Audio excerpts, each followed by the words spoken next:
Sud Radio, l'invité politique.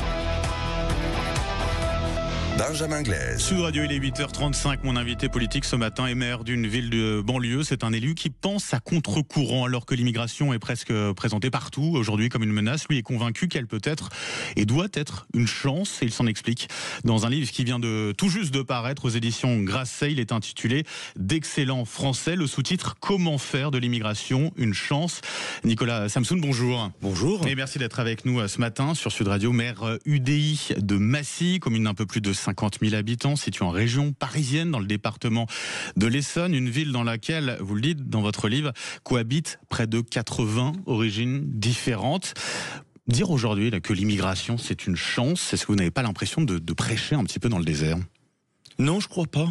Je crois au contraire que c'est même le point de vue d'une très grande majorité de gens. Il y a des gens qui ont peur, il y a des gens qui, au contraire, disent il n'y a pas de sujet. Moi, je dis qu'il y a un sujet. L'immigration, ça, c'est un défi. C'est pas facile de faire vivre ensemble des gens si différents. Mais je pense en fait qu'il y a une immense majorité plutôt silencieuse qui pense que c'est possible, qu'on peut y arriver et que c'est, en tout cas, ça peut être une chance pour la France. Vous pensez qu'il y a une forme d'instrumentalisation politique à ce sujet, sur l'immigration ? Oui, forcément. Alors, il y a des réalités, hein. Il ne s'agit pas de dire qu'il n'y a pas de problème, il ne s'agit pas de dire qu'il n'y a pas des gens qui ont peur, mais évidemment, il y a des gens qui cherchent à opposer les uns aux autres, et je crois que c'est pas utile pour le pays. Dans votre livre, vous constatez dans votre quotidien ce que c'est que la vie de quartier, ce que c'est que l'immigration, ce que c'est que l'islam, notamment, on va y revenir. Vous parlez notamment à un moment, alors c'est assez succinct, mais du référendum sur l'immigration. Bruno Retailleau le souhaite, le ministre de l'Intérieur. Vous y êtes pas favorable. Pourquoi ? Alors, j'y suis pas favorable pour deux raisons fondamentales. D'abord, parce que les réalités françaises, elles sont extrêmement différentes. Pour des raisons personnelles, j'évoque évidemment Massy, j'évoque aussi la ville d'Hazebrouck, dans le nord de la France, parce que mes racines familiales y sont. À Hazebrouck, il y a 2% d'immigrés, à Massy 20%. Se dire que les réalités de l'intégration et de la vie ensemble sont les mêmes à Hazebrouck et à Massy, c'est absurde. En fait, la réalité de l'intégration, elle se passe au local. Donc, le débat national là-dessus, c'est quelque chose qui est complètement hors sol. Puis la deuxième chose, c'est que le référendum, ça sert simplement à opposer deux camps. Il y a les vainqueurs et les vaincus, ça crispe les opinions, alors qu'au contraire, je pense que sur ces sujets, la question c'est de se rassembler, de trouver des compromis. C'est sûrement pas de tenir un discours en disant que tout va bien, c'est pas du tout mon propos, mais c'est d'essayer de trouver ensemble des solutions. Donc je crois pas que ça soit une bonne solution. Ceux qui critiquent la banlieue devraient s'y rendre plus souvent. Je vois surtout des quartiers heureux. Certains pourraient vous taxer d'une forme d'angélisme ou de naïveté là-dessus. On a fait un sondage il y a pas longtemps, il y a 88% des Massicois qui sont heureux d'y vivre. C'est pas mal. Donc, et je crois pas que ça soit une réalité spécifiquement massicoise. Donc, ça, une fois encore, il n'y a pas de problème. Je suis pas angélique. Si vous avez lu, vous regardez, il y a aussi, je parle très clairement des questions d'insécurité, des questions de difficultés d'intégration, des questions de perte de mixité sociale. Tout ça, ça existe. C'est des réalités. Mais, malgré tout, on y vit heureux, on y vit bien, et il y a plein de choses très joyeuses. Bon, en tout cas, vous faites effectivement des propositions assez fortes dans ce livre, Nicolas Samsoun. Vous parlez notamment de la possibilité d'amender le droit du sol quand on parle d'immigration. Ça ne doit pas être un tabou aujourd'hui, selon vous ? Non, je pense que les tabous, ça sert à rien. Le droit du sol, il est pensé à une époque où se déplacer, c'est très long, très compliqué. Je pense que sur ces sujets-là, il faut éviter les tabous. Donc, qu'on regarde concrètement des situations où la simple présence d'un nouveau-né va rendre en fait des gens qui ne devraient pas être là inexpulsables. Je pense que c'est pas raisonnable. Et à l'inverse, il me paraît une évidence qu'un enfant qui a grandi en France, qui a été éduqué en France, il doit pouvoir rester. Et ça, on ne doit pas toucher à ça. Moi, comme maire, très concrètement, je considère qu'un enfant, quelle que soit la situation des parents, il doit pouvoir aller à l'école. J'ai même été, il se trouve qu'il y avait le maire d'une ville voisine, je le citerai pas, qui refusait les enfants en situation régulière. J'ai accueilli les enfants de la ville voisine parce que ça, c'est pas possible. Autre idée assez forte, la création, alors j'en avais jamais entendu parler, en tout cas de cette manière-là, la création d'un service d'accueil des étrangers. Qu'est-ce que vous attendez par là ? En fait, le point de départ, c'est que le peuple français, il a le droit de dire à des gens oui, je veux bien que vous restiez sur le territoire français ou non. Ça, c'est normal. Mais à ceux à qui on a dit oui, on doit, je crois, essayer de bien les accueillir. Le pire, la plus mauvaise solution, et je pense que même ceux qui sont très réticents sur l'immigration seront d'accord avec moi, la plus mauvaise solution, c'est de dire oui à contre-cœur. C'est-à-dire, on dit à quelqu'un oui, donc vous pouvez rester, mais on lui dit, mais enfin franchement, on préférait que tu sois pas là. Ça, on est sûr que ça marche pas. Donc, je pense que dès lors qu'on a dit oui à quelqu'un, c'est important de l'accompagner. Concrètement, ça ressemblerait à quoi un service d'accueil des étrangers? Alors, concrètement, ça ressemblerait à quoi? C'est des cours de langue. C'est du travail pour essayer d'aider les gens justement à se former. C'est aussi expliquer aux gens les codes. Je vais vous prendre un exemple très concret. Il y a un truc qui existe, ça s'appelle l'école des parents. C'est quoi l'idée? On a des gens qui arrivent de l'étranger, qui sont un peu paumés, ils parlent pas français. Ils ont leurs enfants à l'école, et ben en même temps, on propose aux parents d'aller, et y compris dans des locaux de l'école, et qu'on leur apprenne le français, les valeurs de la République, etc. C'est un dispositif qui est financé par l'Éducation nationale et le ministère des Affaires étrangères, et c'est merveilleux parce que ça permet à ces gens d'être des parents plus accompagnants pour leurs enfants. Eux, ça les rend fiers, et je suis sûr que pour les enfants, c'est essentiel. Ce dispositif-là, il existe, et je pense que ça devrait être généralisé. C'est des choses très concrètes comme ça. Vous demandez d'ailleurs au gouvernement à l'expérimenter, ce dispositif de service d'accueil des étrangers. En fait, l'expérimentation, ce serait donc confier davantage de responsabilités aux mairies. Oui. Donc, nous, je vous ai dit, la réalité d'Hazebrouck et la réalité de Massy, ça n'a rien à voir. Eh bien, moi je dis à Massy, je connais les associations, avec des associations qui sont ancrées, y compris en lien avec les pays d'origine, et c'est normal, c'est important les cultures d'origine. Eh bien, je pense qu'avec des associations massicoises, j'ai plein d'idées en tête d'associations massicoises, on pourrait aider à mieux accueillir les gens. Durcissement en parallèle, en contrepartie de la naturalisation ou pas? C'est ce qu'a demandé notamment au préfet Bruno Retailleau récemment dans une circulaire. J'en sais rien. Sur le principe. Rejet des demandes des étrangers qui ont déjà été en situation irrégulière par le passé, meilleure connaissance de l'histoire de France, que les demandeurs disposent de ressources suffisantes pour ne pas dépendre des aides sociales. Vous souscrivez à ces 3 points? Alors, sur le principe, qu'on soit exigeant pour donner la nationalité française, parce que la nationalité française, ça se brade pas, sur le principe, je peux qu'être d'accord. Maintenant, faut être concret. Moi, il y a pas longtemps, j'ai fait une cérémonie d'accueil, justement, des nouveaux naturalisés. J'avais des gens qui étaient heureux d'être là, qui avaient envie d'être français. Je pense que, je reprends ma formule de tout à l'heure, il n'y a rien de pire que de dire oui à contre-cœur. Donc, pourquoi pas être exigeant sur certains points? Après, typiquement, dire quelqu'un qui a été en situation irrégulière, je comprends pas la logique. Dès lors qu'il est en situation de demander à être naturalisé, c'est qu'il est en situation régulière. Donc, on l'a régularisé. Le peuple français a dit, on considère que vous avez le droit d'être là. Et donc maintenant on dira, oui mais il y a eu un moment où vous n'aviez pas le droit d'être là, et donc de ce point de vue-là, vous ne pouvez pas devenir français.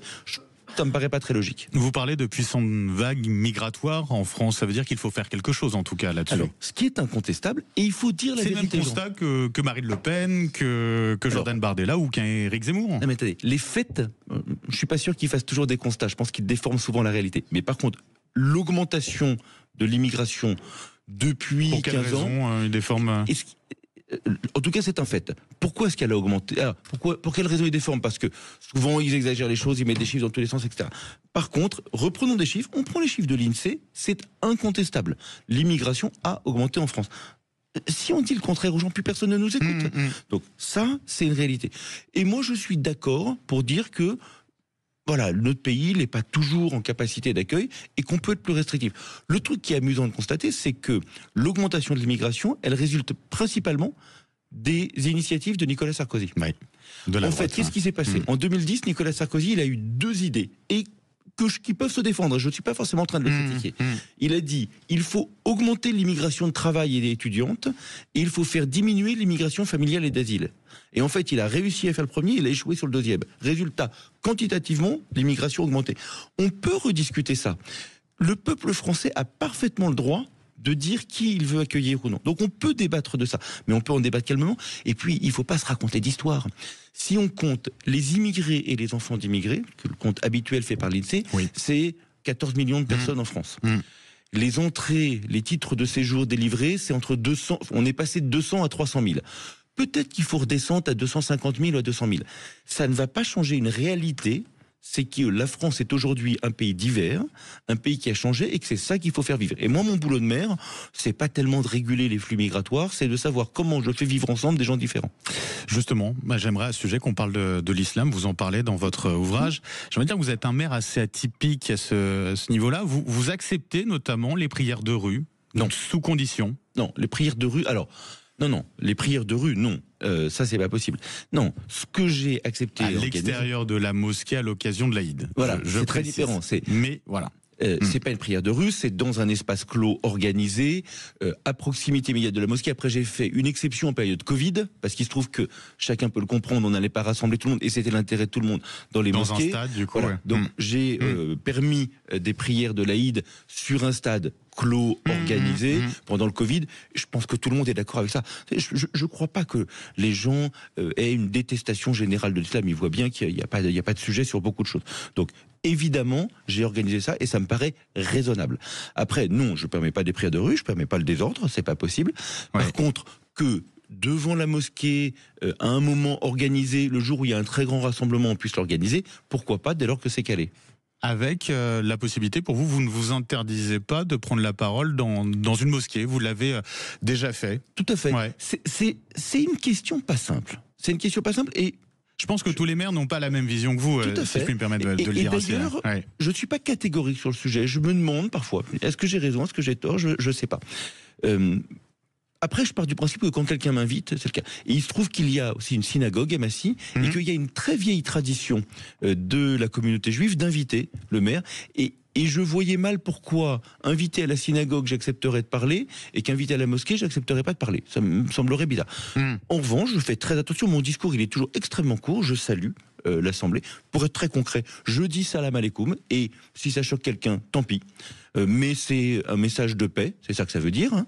Et je dis simplement que je reconnais à la communauté musulmane le droit d'être reconnue comme communauté et d'exister. Après, ce que je ne fais jamais, et ce que font certains et que je critique, c'est le discours flatteur démagogue qui consiste à regarder les musulmans comme des victimes. Moi, je ne regarde les musulmans ni comme des victimes, ni comme des coupables, mais comme des gens normaux.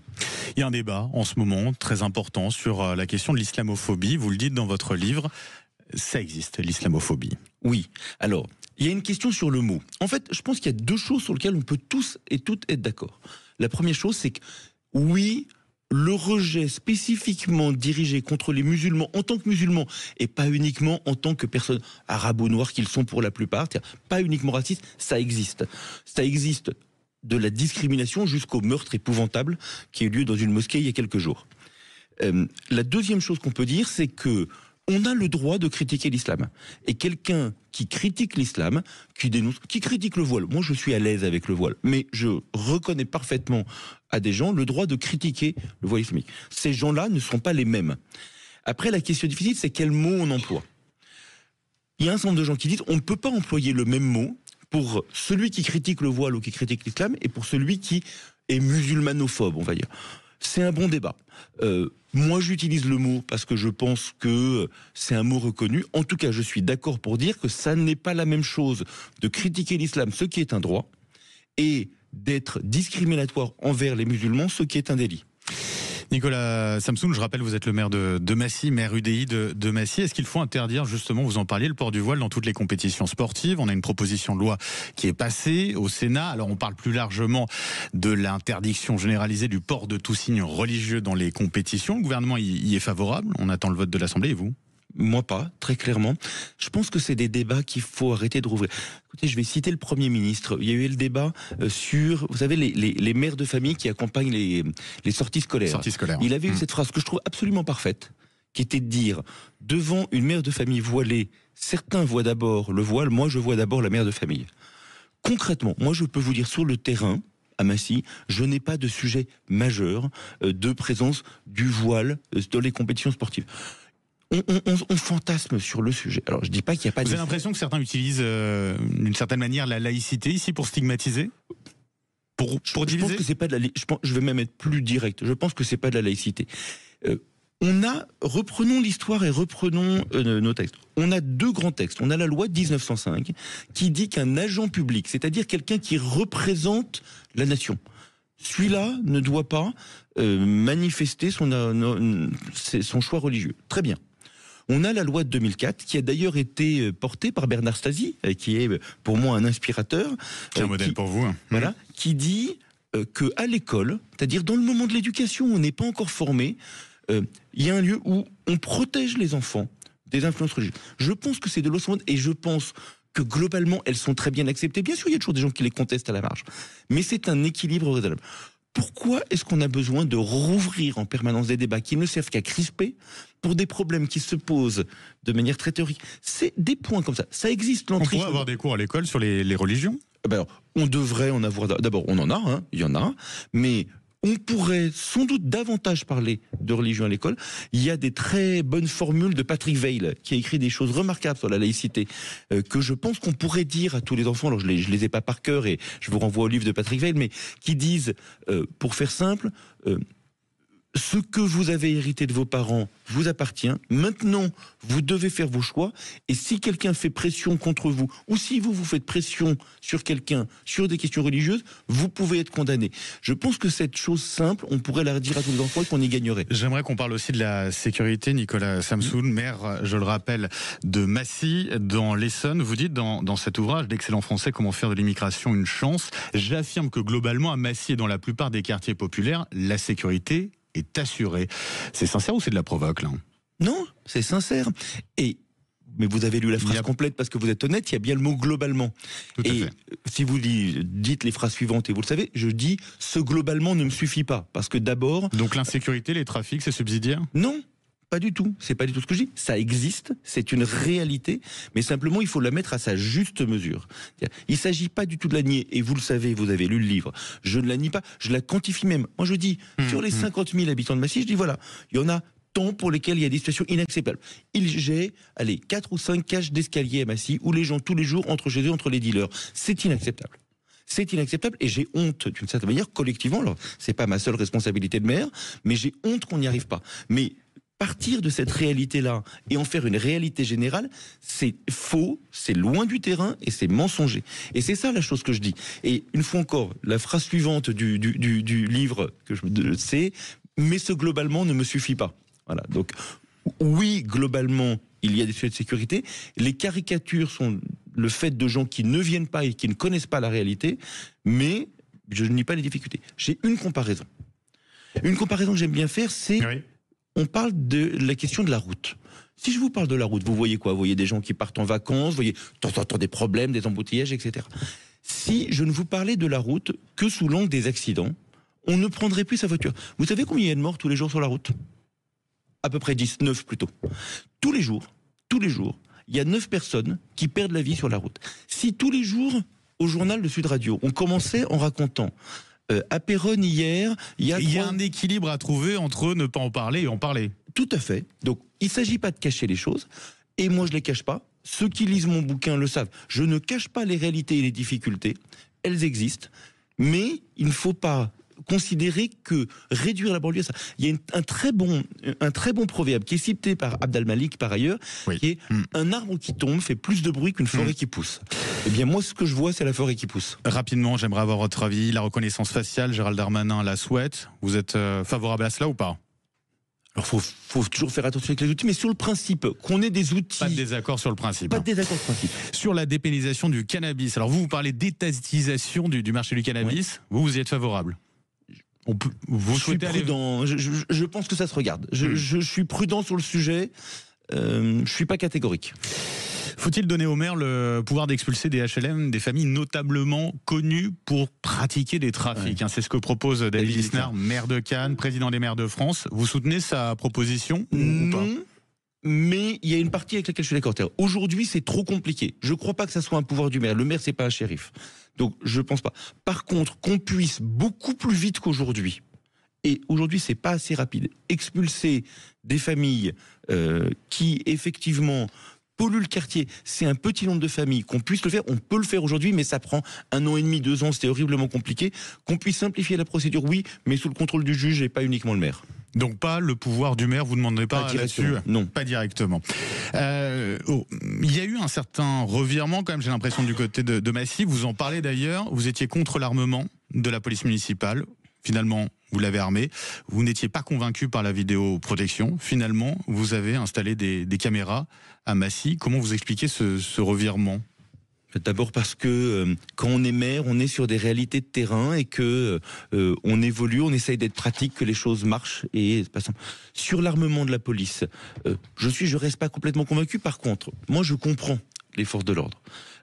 Les forces de l'ordre, elles ont peur et on peut comprendre. Enfin, on se souvient de Clarissa Jean-Philippe. Moi, mes policiers municipaux, ils partiraient, ils se sentiraient pas. Je ne suis pas sûr que ce soit utile, je ne suis même pas sûr que ça les protège vraiment. Mais je respecte les gens. Et si je travaille avec mes policiers municipaux, s'ils n'ont pas ça, ils se sentent trop en danger. Donc c'est une question tout à fait pratique de maire, c'est que moi je veux recruter des gens, si je leur garantis pas ça, ils viendront pas. Voilà.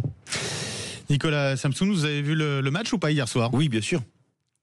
PSG Arsenal, qualification du Paris Saint-Germain Super. pour la finale de la Ligue des Champions, super. Massy, c'est pourquoi un match du PSG à Massy ? Écoutez, on verra, j'en sais rien. C'est un sujet. Mettons de côté la prudence. Alors, mettons de côté la prudence. Parlons vrai. Eh ben, on parle vrai. Parce que, alors, je précise pour nos auditeurs, Massy fait partie des candidats très sérieux. Il y en a deux, Massy et Poissy, pour aller rapidement, pour accueillir le futur stade du Paris Saint-Germain. Alors, parlons vrai et simple. Là-dessus, il y a deux attitudes que je rejette. Il y a l'attitude des gens qui ont peur. C'est « Mon Dieu, quelle horreur !» Et je pense que c'est désespérant pour un pays de se dire que on ne pourrait pas faire un grand stade quelque part. Et il y a une autre attitude tout aussi infantile, c'est sauter sur sa chaise en disant le PSG. En fait, c'est un sujet sérieux pour une ville. Un stade de cette ampleur. Vous souhaitez accueillir le Paris Saint-Germain ? Je souhaite étudier l'opportunité. Je pense que ça se regarde, je pense que c'est une opportunité, que ça se travaille, qu'il faut mesurer les avantages et les inconvénients, qu'il faut le faire avec les gens. C'est de la langue de bois, là, un petit peu. Non, pas du tout. Et quel est votre avis ? Vous avez forcément un avis là-dessus. Non, j'ai pas. À titre personnel, en tant que maire de Massy. Comme maire de Massy, j'ai un avis, c'est que c'est une opportunité qui s'étudie sérieusement, que c'est intéressant, mais c'est pas oui à n'importe quelle condition, c'est on fait un vrai projet, on regarde les impacts. Quelles conditions concrètes ? Circulation, sécurité. On a vu, il y a eu d'incidents, c'est déplorable, c'est inacceptable. Comment est-ce qu'on garantit la sécurité ? Intégration urbaine, impact économique, lien avec les clubs de la ville, tout ça c'est important. Donc, vous êtes en lien avec le club du Paris Saint-Germain ? Oui, bien sûr, on discute avec eux. Bien sûr, on discute avec eux. Je ne l'ai pas caché, je l'ai dit, je l'ai écrit. Oui, on discute avec eux et on va voir. Mais je pense que c'est une opportunité intéressante. Le fait d'être aujourd'hui... vous y êtes favorable, on va dire ? Je suis favorable à l'idée, au fait de l'étudier. Oui. Voilà. Le fait d'être aujourd'hui pour ou contre, je pense que c'est une attitude qui n'est pas travaillée et pas sérieuse et pas adulte. Moi, je suis un maire, je suis un mec responsable, j'étudie les dossiers avant de décider, je prends pas des décisions sur la base d'une idée. Non, je travaille. Ça sera quoi le nom du futur stade ? Écoutez, on verra. Quand on sera à se poser cette question-là. Bon, en tout cas, vous êtes favorable à l'étude, ça veut dire que vous êtes plutôt favorable à l'idée d'en parler et pourquoi pas, on va dire a priori, vous y êtes favorable. J'essaie de décrypter. Vous reformulez pas de manière. Non, mais c'est pas tout à fait ce que j'ai dit. Je suis favorable à l'idée d'étudier et d'ailleurs, j'invite moi les Massicois à en parler bientôt dans une réunion publique. On va discuter du sujet, on va voir ce que chacun en pense et on va faire exactement le contraire de ceux qui opposent. On va essayer ensemble de délibérer, de comprendre ce qui pourrait faire qu'on soit pour, ce qui pourrait inquiéter et rassembler les gens pour se dire pourquoi pas, mais à telle condition. Dans une ville qui a un club de rugby formateur central. Vous avez vu Mehdi Massy ? Ben oui, bien sûr. Alors, s'il y a des gens, et il y en a, qui doutent encore de la capacité d'intégration par le sport, moi je leur dis regardez Made in Massy, ça raconte ce qui est fait par le rugby club de Massy et comment on arrive à rassembler des gamins différents et c'est génial. Merci beaucoup Nicolas Samsoun, maire UDI de la ville de Massy dans l'Essonne. Merci d'avoir été avec nous. Je rappelle le titre de votre livre qui vient de sortir aux éditions Grasset, l'excellent français sous-titré Comment faire de l'immigration une chance. Merci, je vous souhaite une très belle journée. Merci d'être passé par Sud Radio ce matin. Dans un instant, les infos de 9h et puis vous nous appelez 0826 300 300. Manu vous attend au standard pour réagir, pour parler de l'actualité, toute l'actualité. Je vous accueille juste après ça.